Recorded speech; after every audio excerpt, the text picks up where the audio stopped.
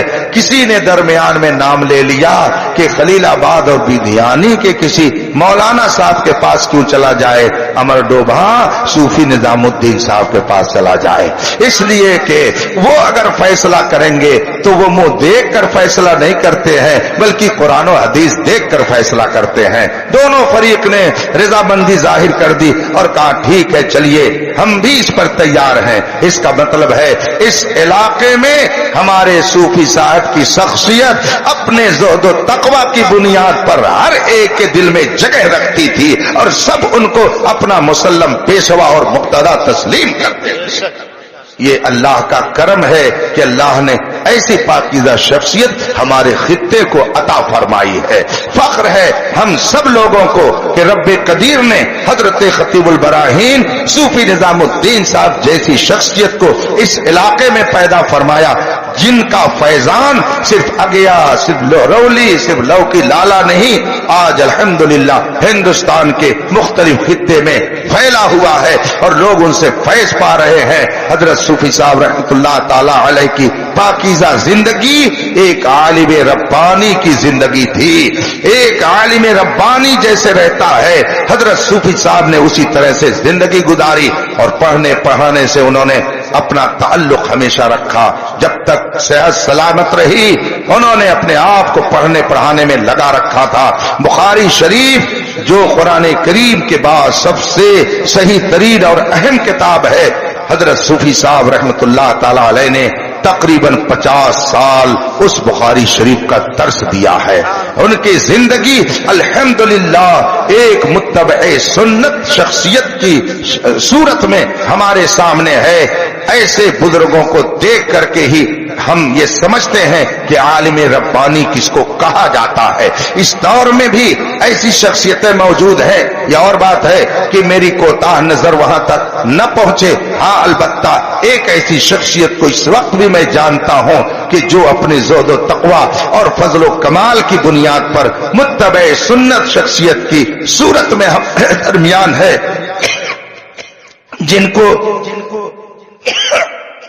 شہزادہ صدر الشریعہ محدث کبیر علامہ ضیاء المصطفیٰ دامت برکاتہ العالیہ کے نام سے جانا جاتا ہے۔ انہیں میں نے دیکھا، ان کا سفر دیکھا، ان کا حضر دیکھا، ان کی گفتگو سنی، ان کا ہنسنا میں نے دیکھا، ان کا چلنا میں نے دیکھا۔ حضرت صوفی صاحب رحمت اللہ تعالی علیہ کو میں نے دیکھا کہ اگر محفل میں ہوتے، چند اساتذہ امر ڈوبا کے موجود رہتے، وہاں اگر کوئی ہنسی کی بات آ جاتی تو چونکہ سنت طریقہ یہ ہے کہ کہا لگا کے نہ ہنسا جائے، زور سے آواز لگا کے نہ ہنسا جائے۔ آپ لوگوں میں سے بہت سارے لوگ ہوں گے جنہوں نے شعور کی حالت میں صوفی صاحب علیہ رحمہ کو دیکھا ہوگا، لیکن کبھی آپ نے ان کو ٹھٹھا مار کر کے ہنستے ہوئے نہیں دیکھا ہوگا۔ اگر بہت خوشی کا کوئی ماحول ہوتا تو حضرت صوفی صاحب رحمۃ اللہ علیہ مسکراتے، تھوڑا کھل کر کے مسکراتے، جس کو کھل کر مسکرانا کہا جاتا، یہ سنت رسول ہے۔ حضرت صوفی صاحب رحمۃ اللہ علیہ ایسے موڑ پر بھی سنت رسول کا لحاظ فرماتے تھے، اور جو اللہ و رسول کی اطاعت میں زندگی گزارتا ہے وہ دنیا سے جانے کے بعد بھی مرتا نہیں ہے بلکہ وہ زندہ رہتا ہے۔ حضرت صوفی صاحب کو 10 سال سے زیادہ کا عرصہ گزر گیا گئے ہوئے اس ظاہری دنیا سے، مگر آج بھی الحمدللہ صرف اس خطے ہی میں نہیں بلکہ ہندوستان کے مختلف خطوں میں ان کے نام کی محفل منعقد ہوتی ہے. جشن خطیب البراہین منایا جاتا ہے.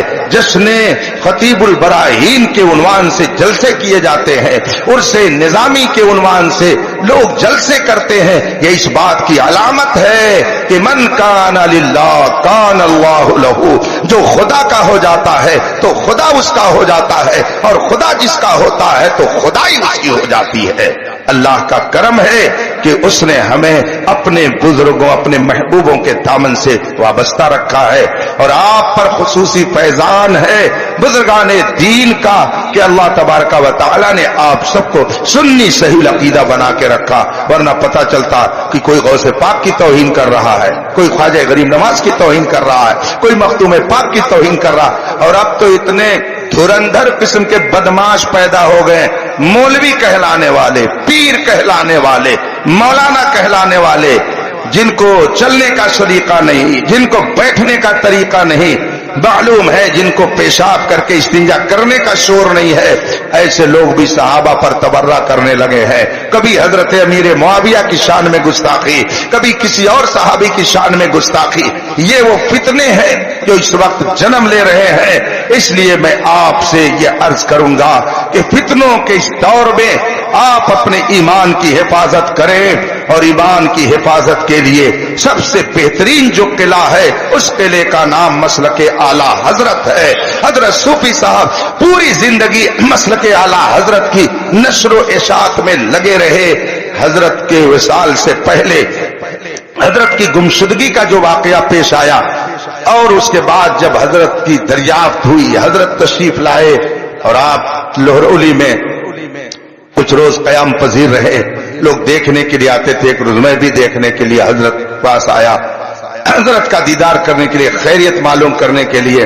حضرت مولانا حبیب الرحمان صاحب دامت ذل العالی بھی تشریف فرما تھے. دوپہر کا وقت تھا، کھانا رکھا گیا، کھانا کھایا گیا. اس کے بعد میں ٹھنڈک کا موسم تھا، پلر کے سہارے ایک چٹائی بچھا کر کے صوفی صاحب علیہ رحمہ کو بیٹھا دیا گیا، اور بغل میں لا کر کے خادم نے ایک کتاب رکھ دی. اس کتاب کو رکھا لا کر کے خادم نے، اور تھوڑی دیر کے بعد حضرت صوفی صاحب رحمۃ اللہ علیہ جب مطمئن ہو گئے تو آپ نے کتاب خود کھولی. ورق ایک ایک پلٹ رہے ہیں، اور کھولتے کھولتے ایک جگہ جا کر کے ہاتھ روک دیتے ہیں، اور اس کے بعد میں کتاب دیکھ کر پڑھنا شروع کر دیتے ہیں. سب سے اولا و اعلی ہمارا نبی، سب سے بالا و والا ہمارا نبی، کون دیتا ہے دینے کو منہ چاہیے، دینے والا ہے سچا ہمارا نبی. یہ اس وقت کی بات ہے جب حضرت علی چل رہے تھے. بغل میں خادم نے لا کر کے کتاب رکھی، ہدایت بخشش کتاب تھی. حضرت صوفی صاحب اس میں سے نعت مصطفیٰ پڑھنے لگے اور اسی میں وہ مگن ہو گئے. اس کا مطلب یہ ہے کہ صوفی صاحب رحمت اللہ تعالی علیہ اپنی زندگی کے آخری لمحے تک یاد مصطفیٰ میں اپنے آپ کو بہلاتے رہے، اور جو اپنا دل یاد مصطفیٰ میں لگا دے گا، شاعر کہتا ہے سنو اگر تم یہ چاہتے ہو کہ تم سکون کی زندگی گزارو، خدا تمہارے اوپر رحمتوں کی بارش نازل فرمائے، دنیا سے جانے کے بعد بھی لوگ تمہیں یاد رکھے، تمہاری عظمت کا پرچم لہراتا رہے. اگر تم یہ چاہتے ہو کہ دنیا کی نعمتیں تم کو ملے تو ڈاکٹر اقبال کی زبان میں کہ محمد سے وفا تو نے تو ہم تیرے ہیں، یہ جہاں چیز ہے کہ لوح و قلم تیرے ہیں. اور شاعر کہتا ہے کہ جو یاد مصطفیٰ میں دل کو بہلایا نہیں کرتے، حقیقت میں وہ لطف زندگی پایا نہیں کرتے. صوفی صاحب کو لطف زندگی مل گیا تھا اس لیے کہ وہ یاد مصطفیٰ میں اپنے دل کو بہلا لیا کرتے تھے. اللہ تبارک و تعالی حضرت کی تربت انور پر رحمت و نور کی بارش فرمائے، ان کے درجات کو بلند فرمائے. میں اس کا سخت مخالف ہوں. میں نے اپنے بزرگوں کو دیکھا، اس سے پہلے بھی شاید میں نے یہاں پر یہ بات بیان کی تھی. حضرت صوفی صاحب رحمت اللہ تعالی علیہ سے میں نے پوچھا تھا حضور آپ نے کئی مرتبہ حج کیا ہے؟ صوفی صاحب سے میں نے پوچھا آپ نے کئی مرتبہ حج کیا؟ آپ بتائیے جو مرید لوگ ہیں، صوفی صاحب نے کئی مرتبہ حج کیا؟ بتائیے. میں تو آپ سے، یہ تو تب کیسے مرید ہو بھیا؟ مرید اپنے پیر کے حالات کو جانتا ہے، مرید اپنے پیر کے حالات کو پڑھتا ہے، اور اس پر عمل کرنے کی کوشش کرتا تو ادھر سے فیضان آتا ہے.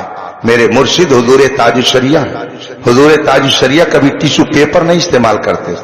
استنجا کے لیے تو ناجائز ہے ہی ہے. کھانے کے بعد ہاتھ بھی نہیں پوچھتے تھے. اور جب سے میں نے جان لیا کہ حضور تاج الشریعہ کبھی ٹیشو پیپر کھانے کے بعد بھی نہیں استعمال کرتے تھے، اگر کوئی مجبوری ہے تو الگ چیز ہے، مجبوری کا حکم الگ ہوتا ہے. تو جب سے میں نے یہ جانا الحمدللہ میں اپنے مرشد کے اس عمل پر خود عمل کرتا ہوں. میں دستی رکھ کے رہتا ہوں، اس میں ہاتھ پوچھ لیتا ہوں، کسی کے رومال سے ہاتھ پوچھ لیا، مگر ٹیشو پیپر میں نہیں استعمال کرتا، اس لیے کہ میرے مرشد نے کبھی اسے استعمال نہیں کیا ہے. اور مرشد نے کیوں نہیں استعمال کیا؟ اس لیے کہ فتاوی عالمگیری جیسی عظیم کتاب میں لکھا ہوا ہے کہ کھانے کے بعد کاغذ سے ہاتھ پوچھنا مکروہ ہے. تو اس مکروہ پر انہوں نے کبھی نہیں عمل کیا. میں اپنے شیخ کے اس عمل کو پسند سمجھتا ہوں، پسند کرتا ہوں. الحمدللہ میں بھی اسی پر عمل کرتا ہوں. میں نے صوفی صاحب رحمت اللہ تعالی علیہ سے پوچھا تھا کہ حضرت آپ نے کتنی بار حج کیا ہے؟ تو حضرت نے فرمایا ایک بار حج کیا ہے، صرف ایک بار حج کرنے گیا ہوں. میں نے کہا حضرت آپ کے پاس تو بہت پیسے ہیں، آپ تو کئی بار جا سکتے تھے، تو حج کرنے آپ دوبارہ کیوں نہیں گئے؟ تو حضرت صوفی صاحب رحمت اللہ تعالی علیہ نے ارشاد فرمایا دیکھو بات یہ ہے کہ فوٹو کھنچوانا پڑتا پاسپورٹ بنوانے کے لیے، اور فوٹو کھنچوانا حرام ہے. اس لیے اب دل نے چاہا کہ فرض حج ادا ہو چکا ہے، علماء نے اس کے لیے اجازت دی ہے کہ فرض حج کے لیے تصویر کھنچوا سکتے ہو. تو میں نے پاسپورٹ بنوانے کے لیے حج فرض ادا کرنے کے لیے تصویر کھنچوا لی، پاسپورٹ بنوا لیا. اور زندگی میں ایک ہی مرتبہ حج کرنا فرض ہے، تو وہ فرض میرا ادا ہو گیا. اب میں جو حج کروں گا یہ نفلی ہوگا، تو نفلی حج کے لیے فوٹو کھنچوانا کیسا ہے؟ یہ بار بار میرے ذہن میں بات آ رہی تھی، اور دل بھی چاہ رہا تھا کہ حضور کی بارگاہ میں حاضری دی جائے. یہ صوفی صاحب نے خود مجھ سے بیان کیا، دل چاہتا تھا کہ سرکار کی بارگاہ میں حاضری دے، مگر ناجائز کام. اس کے بعد حضرت نے فرمایا میں نے سوال بھجوایا فلاں جگہ دارالفتہ میں فلاں مفتی سے میں نے سوال کی کروایا، تو وہاں سے جواب آیا کہ آپ اگر بچتے ہیں تو بچتے رہیے. حضرت فرماتے ہیں یہ جواب ایسا نہیں تھا جو کلیئر ہوتا، اپنے الفاظ میں حضرت نے فرمایا یہ بالکل واضح جواب مجھے سمجھ میں نہیں آیا کہ آپ اگر بچتے ہیں تو بچتے رہیے. ایسے میں نہیں سمجھ سکا کہ یہ جائز مان رہے ہیں کہ ناجائز مان رہے ہیں. تو فرمایا کہ میں نے مفتی جلال الدین صاحب کے پاس سوال بھجوایا، وہاں سے جواب آیا کہ نفلی حج کے لیے بھی تصویر کشی ناجائز و گناہ ہے. جب وہاں سے جواب آیا، اتنا کہنے کے بعد حضرت صوفی صاحب کی آنکھوں میں آنسو آ گئے. یہ میں اپنے مشاہدے کی بات کر رہا ہوں، ان کی آنکھوں میں آنسو آ گئے، اور پھر اپنا ہاتھ ایسے ہی اپنے چہرے پر رکھا، اور رکھنے کے بعد آنکھوں سے آنسو گرتے رہے، اور فرمایا کہ ناجائز کام کر کے سرکار کی بارگاہ میں کیسے جائیں گے، اس لیے میں نے کبھی دوبارہ نفلی حج نہیں کیا ہے. آج بے حیا بے غیرت لوگ جاتے ہیں رسول پاک کے روضے کے سامنے سیلفی لیتے ہیں، شرم نہیں آتی ہے. رسول پاک فرماتے ہیں ان اشد الناس عذابا یوم القیامت المصورون، قیامت کے دن سب سے سخت عذاب ان کو دیا جائے گا جو تصویر گری کرتے ہیں. رسول پاک صلی اللہ علیہ وسلم نے اتنی سختی سے منع کیا ہے. بے علم لوگ نہ جانے کتنے ایسے ہیں خانہ کعبہ کا طواف کرتے اور سیلفی لے کر کے گھر بھیجتے ہیں. پکنک منانے جاتے ہیں کہ حج کرنے جاتے ہیں، عمرہ کرنے جاتے ہیں کہ تفریح کرنے جاتے ہیں، روزے رسول پر فیض و برکات لینے جاتے ہیں، یا کہ تماشا کرنے کے لیے جاتے ہیں. انہوں نے دین کو تماشا بنا لیا، اسی لیے پٹائی بھی قاعدے سے ہو رہی ہے، اور ایسے لوگوں کی پٹائی ہونی بھی چاہیے. جگہ جگہ کے تجھے تھک چکے ہیں ہنگامے، نشاط لذت خواب گراں بدل ڈالو. غلط روی سے منازل کا بودھ بڑھتا ہے، مسافروں روش کارواں بدل ڈالو. ہم نے صوفی صاحب رحمت اللہ علیہ کی اس زندگی کو دیکھا ہے، ان کے عمل کو ہم نے دیکھا ہے. ہمارا بچپنا تھا، ہماری عمر زیادہ 12-13 سال کی رہی ہوگی. ہم آئے امر ڈوبھا جلسہ، پہلے جلسہ سننے نہیں جلسے دیکھنے لے جاتے تھے، اور بہت دور دور تک چلے جاتے تھے. ہم نے اپنی آنکھ سے دیکھا ہے. دستار بندی ہو رہی تھی، حضرت صوفی صاحب تشریف فرما تھے اسٹیج پر، اور اعلان کر دیا گیا کہ کوئی